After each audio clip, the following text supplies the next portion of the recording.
everyone. Jenny from the Narrate team here. This past weekend was the first of our two-part series titled One. Adam asked the question, what happens when we put Jesus' values before our politics?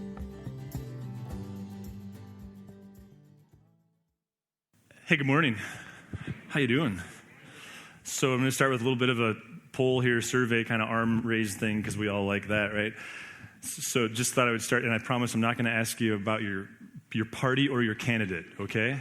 So how many of you are really nervous about this next series? It's hilarious. Thank you guys for your trust. I've had so many of you pitting out, coming up to me and going like, what are we going to do here? Is this the weekend that we blew up Narrate? We'll find out, I guess. So a few more questions. How many of you deep down are loving the chaos of this presidential election? Just like you don't want to admit it, but yeah, thanks, Roy, because there's at least a couple honest people. And how many of you cannot wait for this thing to be over? That's kind of what I figured would be the case. How many of you watched every one of the debates? How many of you watched at least a couple of the debates? How many of you are like, what? There's debates? I wondered what they were doing on Saturday Night Live. I couldn't figure out what that was related to. How many of you, like when you're hanging out with friends or family or, that kind of a social environment and someone brings up politics, how many of you instantly start pitting out? Like, because you hate it when people do that? Really? So how many of you love it how many of you are the person who brings it up? Okay, so here's what we want to do, you guys. This is going to be a 2-week conversation.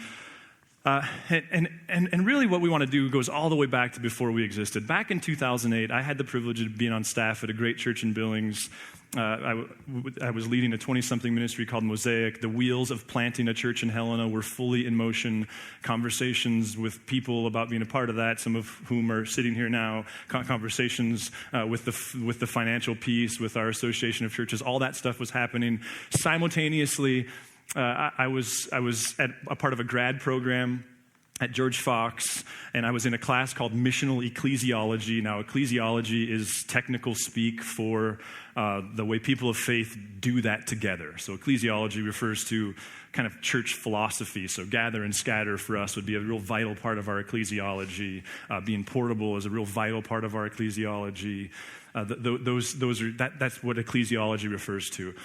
It was being taught by a guy named Jason Clark, who's a vineyard leader in London, England. He now is a part of does their DMIN program, or their, I forget. He doesn't teach in the program anymore. He teaches in like the next level of teaching. But he was leading us through this whole missional ecclesiology conversation. And in hindsight, there was a paper that was, for me, kind of the seminal work of that entire process. It was like a 25-page paper where we had to write our missional ecclesiology. Now, as a person who was in the process of getting ready to plant a church, that was a really convenient thing. And one of the challenges of the paper was, and I'd never been exposed to this before, was not to project it, like to not say like if and when and here's how we're going to do this thing, but was to speak about this community, this church, this ecclesiology, as though it currently existed. And on page 1 of that paper, this is kind of crazy for me to think about at the risk of making it all about me, but on page 1 of that paper, I just started with the gathering. And that on this Sunday morning, these people are filing into this community venue. We didn't know what the venue would be, this place where we share a space with an existing community partnership. And that people from both sides of the political aisle were coming into this gathering. Now, we'd done demographic work on Helena. We knew some of the dynamics. Obviously, we knew it was a state capital. And so very early, I talked about, we wanted this to be a place where anybody could pursue who Jesus really is and what his dreams for the world really are. Where even people who are deeply passionate about their party understand that there's room for people on both sides of the aisle and room for both parties to challenge, or all three parties, however you see that, like for everybody to challenge their particular constituency to get better at serving people. Fast forward 8 years, a couple weekends ago, I was sitting in Portland at George Fox. I was gifted with the opportunity to start taking one class this semester again, which has been an absolute treat. And I was sitting down in the office of Dr. Bruner. Now, some of you have met Dr. Bruner. He spoke here before, but it's been quite a while, actually. I went a day early before class because I wanted to meet with him in particular, and there's a few friends there, and I was trying to meet with as many professors as possible because part of my motive is just to network a little bit better and be in rooms where people are telling me to read stuff that I would otherwise never choose to read. And so Dr. Bruner, who I know, he spoke here twice. He stayed at my house. He knows my kids. He bought them the Star Wars trilogy. In fact, I told him I was going to see you. And they said, oh, is that the guy that bought us Star Wars? And I said, yeah. And he said, well, at least it's good to be known for something, I guess. He was asking about my wife and my family and my kids. And I had a couple intentional questions. And then once we got through those, we had about another 45 minutes, and we just kind of started talking. And he started asking about you all. And then he started asking about how the election was impacting this place. And I said, well, to be honest with you, Dr. Bruner, we're kind of a 50-50 community. And I said, maybe we're 60-40, but if I was being honest, I wouldn't even know what party was the 60 and what party was the 40. And he said, wow, that's interesting. And he started talking about his own background. Now, his background is part of what I love about Dr. Bruner, and we'll have him back here in the next year. He actually said, I'd like to come back. And I'm like, sweet, because that's why I'm here, is to get you back there. Not entirely, but would love to have him back. His background, he's a Lutheran, dyed in the wool, if you will, Lutheran, studied at Oxford, very intellectual, served many years on a local church, led a local church, now is on the staff at George Fox, and is a pretty vital volunteer in a local community, a local Lutheran congregation. And he said, Adam, we're a 100-0 community. We're all one party. And he started to lament a little bit, and he started to share that actually he's been challenging his leadership by going, wait a minute, we put up this facade that we're a community that is safe for both sides of the aisle, but that's not true. Really what we do on Sunday is we stand up there and we throw a bunch of raw meat to a bunch of people who already agree, and it's not healthy. And then he said this, and this for me was so affirming and so challenging. He said, I don't know what happened. The best I can tell is we just never named it. What do you mean you never named it? He said, we never used the microphone to communicate to a community. We never cast a vision for, listen, we want this to be a place that's safe no matter what side of the aisle you find yourself on. We want this to be a place where we can have these conversations. And that was affirming to me. And I said to him, wow. Well, that's good to know, because we've been doing that from day one, from day zero, and especially before the last presidential election. You remember, we talked then about, we want this to be the place where it's safe for everybody, where everybody votes, where we have this ability to agree to disagree. So here's what I want to do in these next 2 weeks. In some level, you could say we've accomplished this, and yet it would be quite naive to assume that because we've accomplished it, it'll stay true, right? And so here's what I want to do is I want to go, so how do we do this? And how do we continue to do this? Especially in a political climate that seems to be becoming more and more divergent, how do we actually make sure this is more than just a sentimental ideal, some kind of religious trope? How does it stay true? How do we make sure that this is a place that's safe for someone who's ambivalent, for someone who is deeply passionate on one side or the other?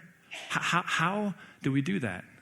And so this morning, I'm indebted to Dr. Bruner, Andy Stanley, to be sure, John Ortberg, Shane Claiborne, who wrote a book called Jesus for President. I tried to create a pretty robust bibliography this week. Oz Guinness has done some really good writing on the value and importance of civil dialogue. But here's the question that I want to ask, and you're going to kind of oh, geez, and then I'll kind of try to justify it. But here's the question I want to ask. What happens if we put Jesus' values before our politics? What happens if we could collectively agree that these are Jesus' values and therefore this comes first? Now, what I don't mean to say there is that if we agreed on Jesus' values, that we would all be of the same party. It's not what I mean.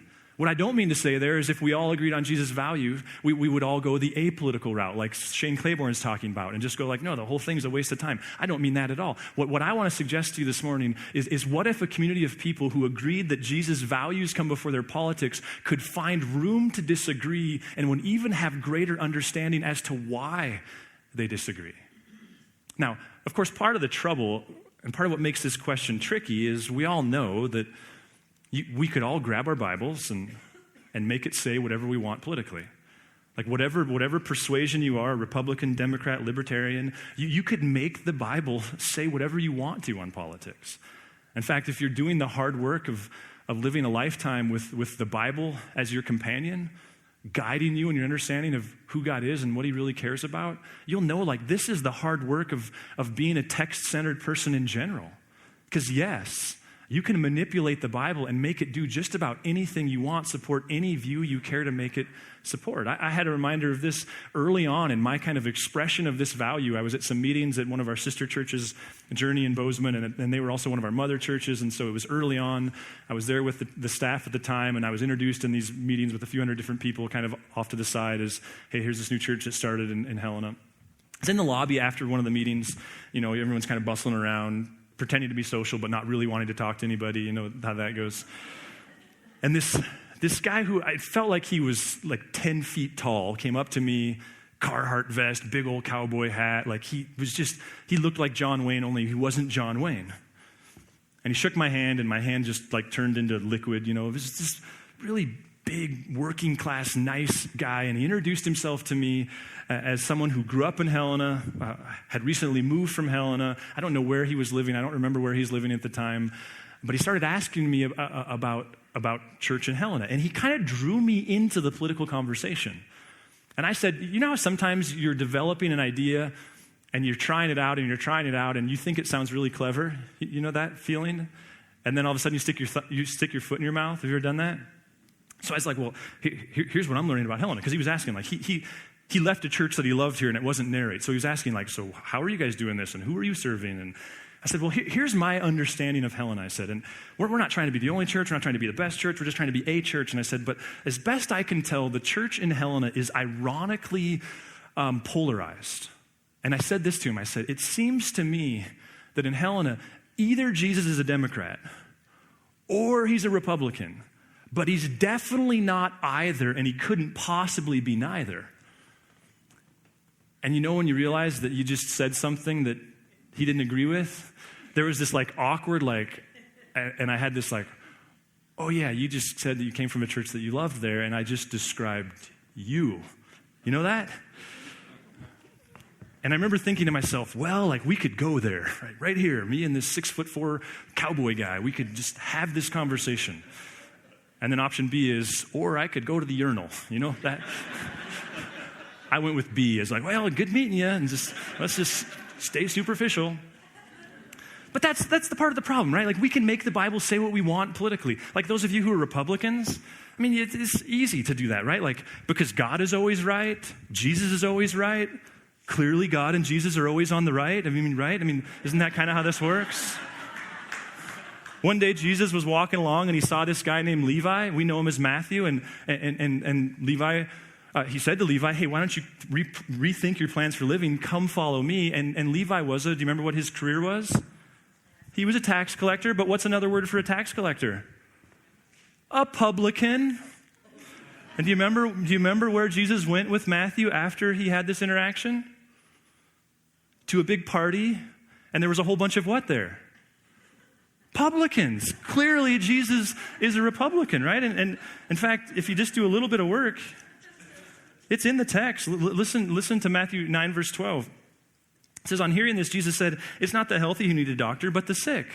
So clearly, Jesus lines himself out with the healthy people on the right, because they're always right? And if you're a Democrat, you're going, that is some terrible scholarship. And by the way, are you kidding me? You're thinking as a Democrat? Jesus was a healthcare dispensing machine, right? Everywhere he went, it was free, accessible healthcare for everybody. People lined up for hours to get healthcare from Jesus. How much more clear does it get? Right? And he said he was constantly hard on rich people. He said to rich people, like, you keep poking yourself in the eye with a needle, and so you can't go to heaven. Remember that? He was always giving people free food, like just dispensing food all the time. One time he gave over 5,000 people some food. And again, like it's easily missed in the text, but again, it gets pretty clear. Look at verse 20. They all ate and were satisfied, and the disciples picked up 12 basketfuls of broken pieces that were left over. Come on, how much more clear does it need to be? And if you're a libertarian, you're like, this is pathetic. Because John 3:16 is the most universal text maybe known to people in the New Testament, but the next most universal text, John 8:32, you shall know the truth, and the truth shall set you as in liberated, right? Like, does it have to get any more clear than that? One day, a rich guy came up to Jesus and was like, hey, I really want to follow you. He was a rich young ruler, nonetheless. And remember how he left? He was sad. So clearly, Jesus doesn't like rulers. He just doesn't have a thing for rulers at all. He's a libertarian. In 1 Thessalonians, even Paul gets into this. Like libertarians, you can even include Paul in your arguments. Listen to 1 Thessalonians. Jesus is writing this letter to these Thessalonians, and he says, and make it your ambition to lead a quiet life. You should mind your own business and work with your hands. If you don't work, you don't eat kind of stuff, right? I mean, clearly Jesus is a libertarian. It's kind of gotten silent. Is anybody I haven't offended? That's the trouble, isn't it? If we're just to be honest and critical of our own passion to follow Jesus and be people of the text, and maybe you're not even there yet, and this is just kind of adding fuel to the fire, we can make the Bible support any view we want. We can. And I guess the question I want to ask is, but what if we simplify it? Because in some ways, you could make Jesus say anything you want as well. I mean, again, we could make you say anything you want. Just give me enough quotes, and I can piece together any kind of misunderstanding of you I want. But if we're asking the question, what was most important to Jesus? Not a lot of room for debate. He left a lot of things wide open. One thing he didn't leave wide open. See, one day a guy came up to Jesus and said, hey, what's the most important thing? Not is this the only important thing, not there's only one important thing, not what are all the important things, what's the most important thing? And Jesus, he went right after it. And for 2,000 years, the churches went, man, this is vital. Jesus replied, love the Lord your God with all your heart, with all your soul, and with all your mind. This is the first and greatest commandment. But here's what's important. He didn't take a breath. He didn't stop. He didn't pause. He kept going. He had more to say. This wasn't like part one, part two. Jesus kept going because you know what the truth is of this whole love God with all your heart, soul, mind, and strength? It's very internal. You can interpret that any way you want. There's a lot of wiggle room in love God with all your heart, soul, mind, and strength. You can fit a lot of stuff under that umbrella.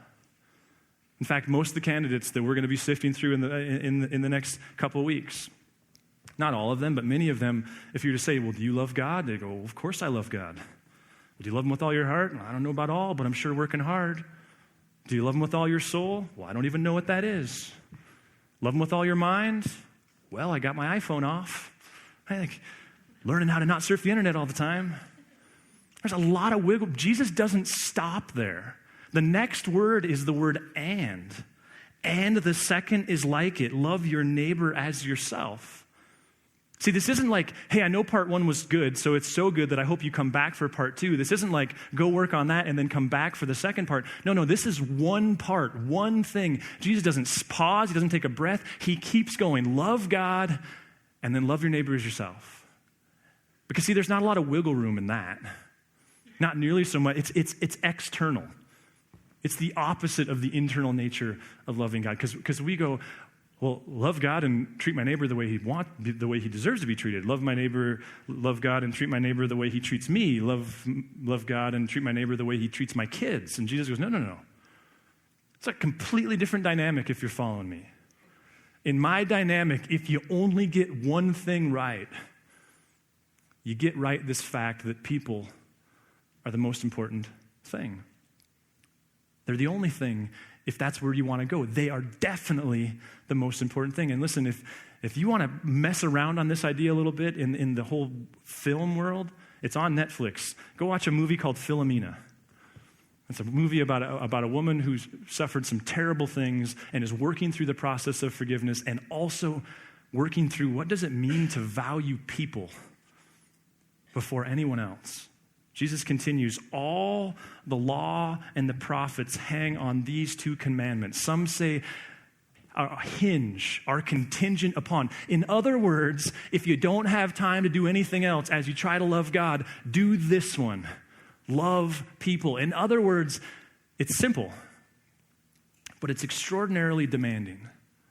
Now, how does that translate to the ability to agree to disagree politically? How does that translate to what happens if we put Jesus' values before our politics?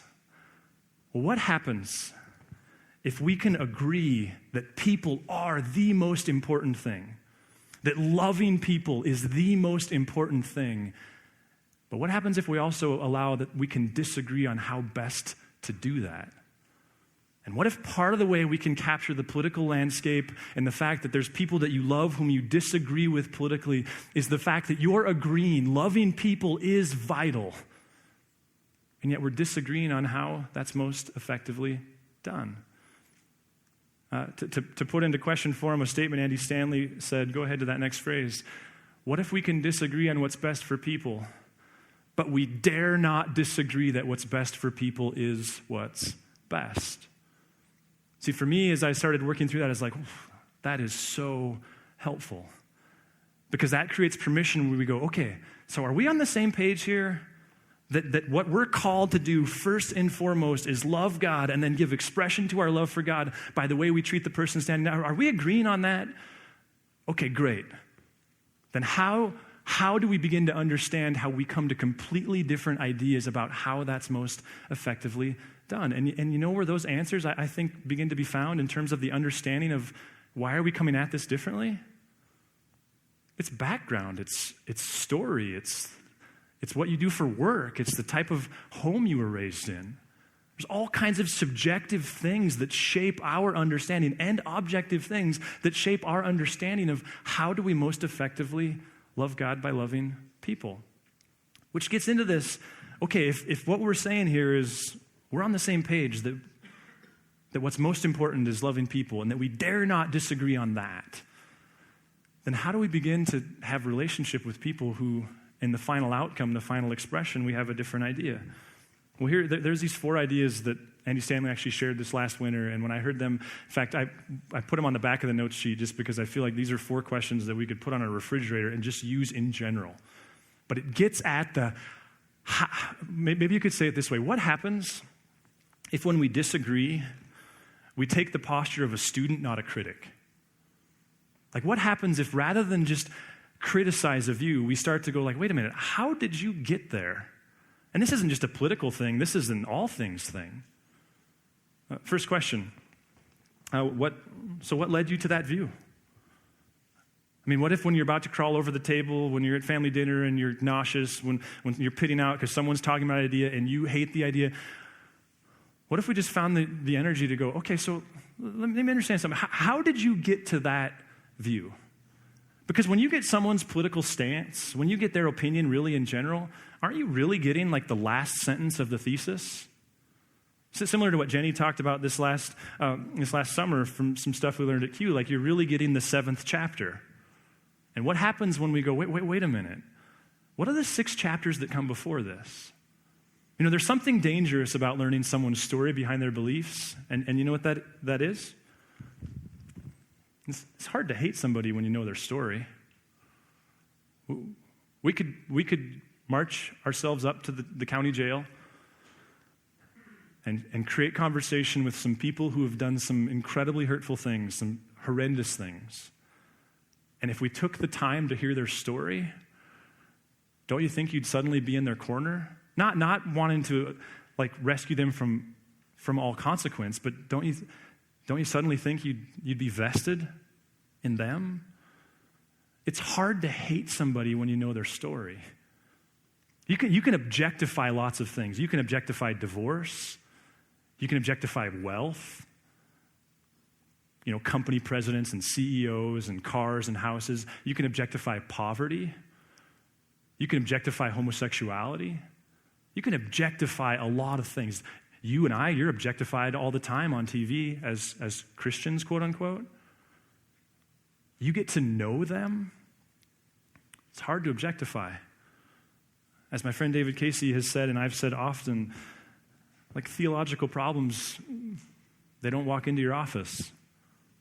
People walk into your office, and you take the time to learn someone's story, and suddenly you may not agree with their conclusions, but suddenly you're going, oh, okay. What happens if we stop being critics and we start being students? Well, which gets to the second question that's really related. Like, have you always felt that way? Have you always seen it that way? Have you always believed that? Have you always valued that? Have you ever always voted that way? We're just saying, like, wait a minute. There's more to it than the party. There's more to it than the belief. There's more to it than this thing. You can objectify lots of things, but you draw out the story and the conversation changes. And again, this isn't to suggest that you don't have the right to be passionate about a candidate or a party. I'm not saying that at all. But what if this is what allows us to agree and disagree, to agree to disagree, And then there's the relational component. To me, one of the funny things about this whole political scene is, especially as Christ followers, it's like that we think there's an amendment to the Bible that says gossip and slander is not okay unless it's a presidential candidate, right? Like, you can't talk bad about a person if you don't really know the facts unless they're running for public office. Jesus had some hard things to say about this. Here's a question, and this one...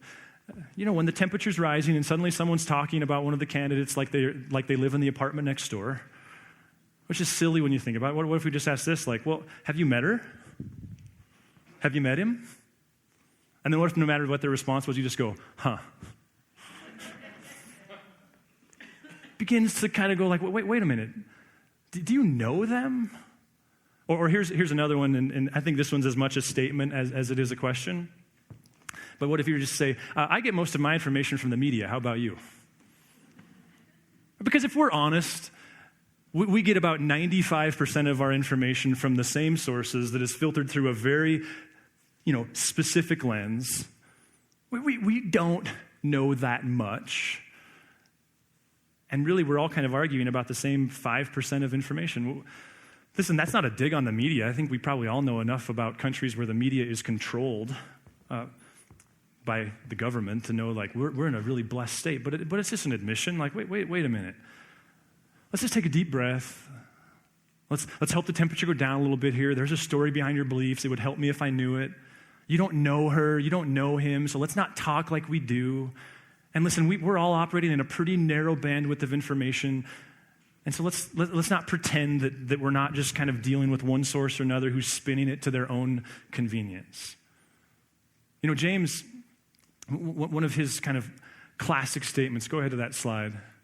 James, this half-brother of Jesus, said, "My brothers and sisters, take note of this. Everyone should be quick to listen, slow to speak, and slow to become angry."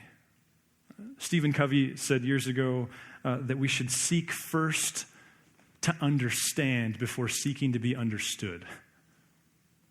What happens if, as Christ followers, as people pursuing and considering Christ, what happens if we take a deep breath and go, wait a minute. Let me just understand more here rather than get into a fight. You know what's great about the American political system, in my opinion?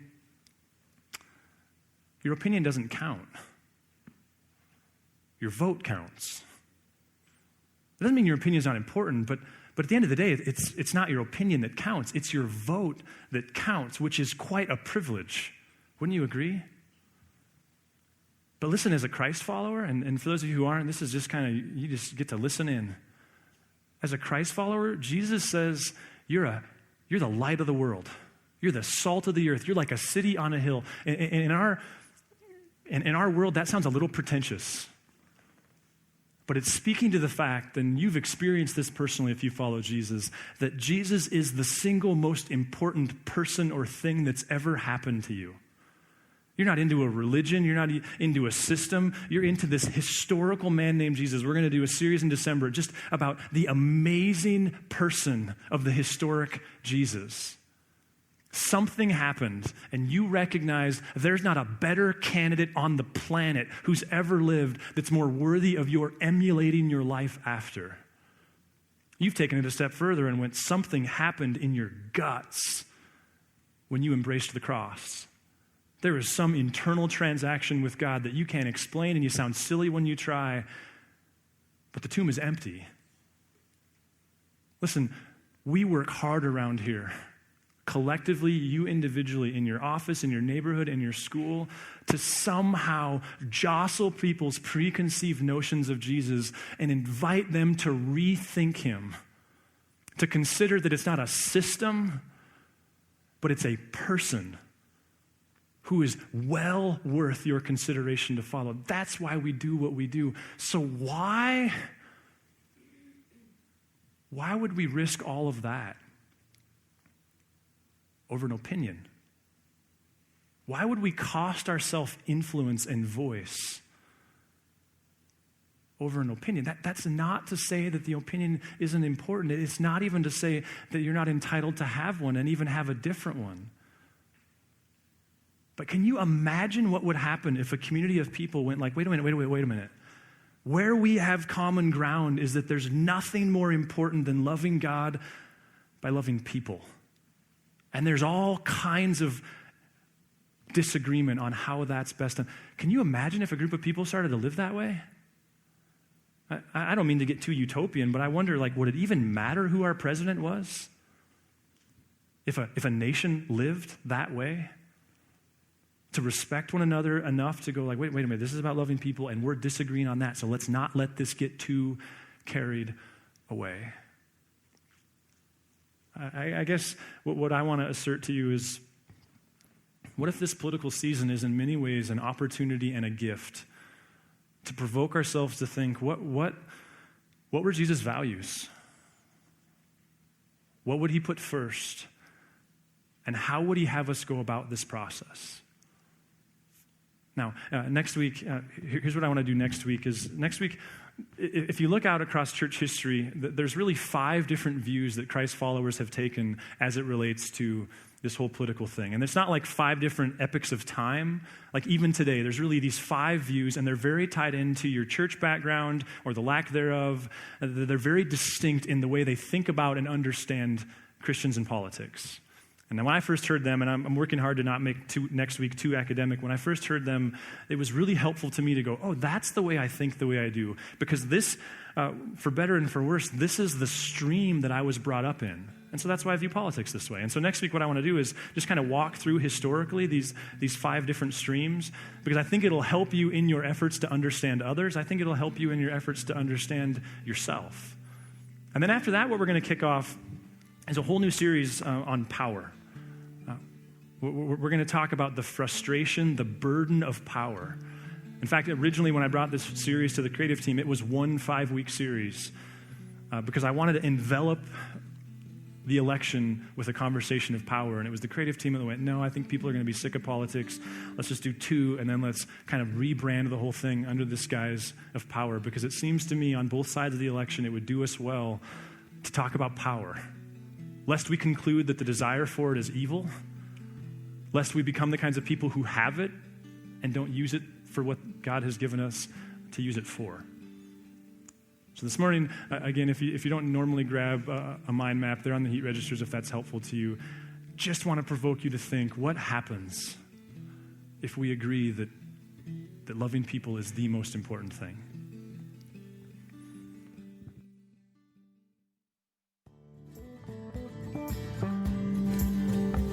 If you would like to engage further with Narrate Church, you can find contact information online, www.narratechurch.org. We would love to hear from you.